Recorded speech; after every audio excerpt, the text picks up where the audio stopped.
ایک اور واقعہ جو بڑا مشہور کیا ہوا ہے انہوں نے، وہ کہتے ہیں کہ جی ابو الحسن خرقانی جو تھے نا، جو بایزید کے خلیفہ تھے، وہ خلیفہ بھی جا کے قبر پہ ہی ہوئے ہیں، مطلب ان کے مرنے کے بعد وہ پیدا ہو رہا ہے بندہ. تو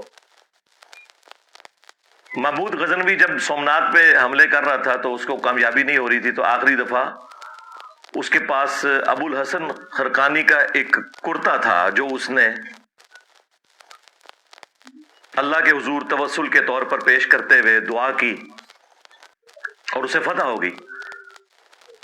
اور رات کو خواب میں بابا جی آ گئے اور بابا جی ناراض ہیں. وہ کہتے ہیں کہ تو نے میرے کرتے کی اتنی کم قیمت لگائی ہے. اگر تو یہ کرتا اپنے ہاتھ میں پکڑ کے اللہ سے یہ دعا کرتا کہ ہند کی سرزمین میں قیامت تک کوئی کافر نہ ہو تو یہ سارے مسلمان ہو جاتے. حضرت ابو الحسن خرقانی ایک بزرگ گزرے ہیں، یہ حضرت بایزید بستامی کے سجادہ نشین تھے. اتنے بڑے آدمی تھے، اپنا جبہ دیا محمود غزنوی کو. جب مشکل آئی تو دعا مانگنا آگے رکھ کے اللہ فتح دے دے گا. تو محمود کہتے ہیں جب سومنات کے مندر نہیں فتح ہو رہے تھے تو میں نے بابے کا جبہ سامنے رکھ کے دعا کی تو اللہ نے مجھے فتح دے دی. کہتے ہیں بابا جی رات خواب میں ملے تو کہنے لگے تو نے کیا قیمت ڈالی میرے جبے کی؟ کہا حضور کیا مطلب؟ فرمانے لگے تو میرا جبہ سامنے رکھ کے دعا کرتا کہ یا اللہ ہندوستان کے سارے کافر مسلمان ہو جائے تو اللہ نے توفیق ایمان دے دینی تھی. یہ تو نے کیا دعا مانگی ہے؟ یہ تعلیمات بتاتے ہیں اور پھر سبحان اللہ پڑھتے ہیں. اور یہ واقعہ تذکرۃ الاولیاء کے اندر بھی لکھا ہوا ہے شیخ فرید الدین عطار نے. اب یہ واقعات بیان کرتے ہیں تو ہم اس کے مقابلے میں انہیں بتائیں گے کہ بھائی اگر ان کرتوں سے کوئی فرق پڑتا تو اس کائنات میں سب سے عظیم کرتا تو رسول اللہ کا صلی اللہ علیہ وآلہ وسلم. صحیح مسلم میں حدیث ہے، اسما بنت ابی بکر نے نبی الاسلام کا کسوانی طیالسی ایک کالا جبہ وہ نکالا اور انہوں نے بتایا کہ یہ وہ جبہ ہے جو نبی الاسلام پہنا کرتے تھے اور اس کے دھون کو ہم مریضوں کے لیے شفا کے طور پر استعمال کرتے ہیں.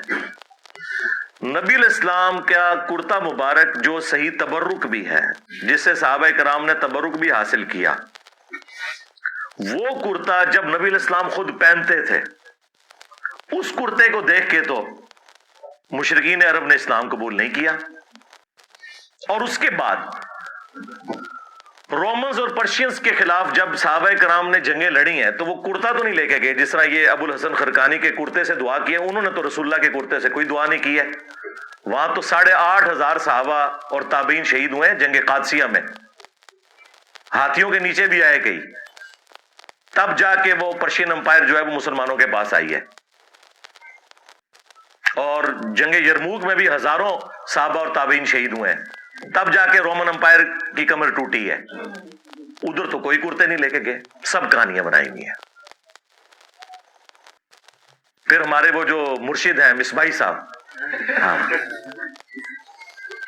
اب مصباحی صاحب جو کچھ بیان کر رہے ہیں بزرگ ہی لکھ کے گئے ہوئے ہیں. یہ کشف المجوب میں واقعہ لکھا ہوا ہے، اوپر دیکھا تو سونا، نیچے دیکھا تو سونا، درخت سارے کا سارا سونے کا اور پتے سونے کے اور جڑیں بھی. ہاں نا اینڈ تے کہتے ہیں ہاں نا، یعنی میں بھی ہوتا ہی سا. ہاں یہی مطلب ہوتا ہے نا. داتا حضور کشف المحجوب میں لکھتے ہیں یہ فکرے ان کی زبان سے تب ادا ہوئے جب اس درخت کے نیچے تھے جس کے اوپر میں چڑھا ہوا تھا. آپ فرماتے خدا کی عزت و عظمت کی قسم پورا درخت، اس کی ٹہنیاں، اس کا تنا، اس کی جڑیں بھی سونے کی ہو گئی، سارا، ہاں سارے سونے کا ہو گیا. اب وہ جو ہے نا وہ مٹی اٹھانے کے لیے نیچے ہوا تو نیچے دیکھا تو زمین سونے کی، زمین سونے کی ہے. یہ کیا ہوا؟ دائیں دیکھا تو سونا، بائیں دیکھا تو سونا، آگے دیکھا تو سونا، پیچھے دیکھا تو سونا. اب بابا جی نے کام کیا تھا، کیوں نہیں مٹی دیا ٹیما پھڑان دیا؟ اور کہتا ہے حضور کہاں سے پکڑاؤں، مٹی ہے ہی نہیں، جہاں تک نظر جاتی سونا ہی سونا ہے. بابا جی ایک سوال ہے بابا جی، اگر آپ ہوا میں سونا نکال سکتے ہیں بابا جی تو دیش کی غریبی کیوں نہیں مٹا دیتے بابا؟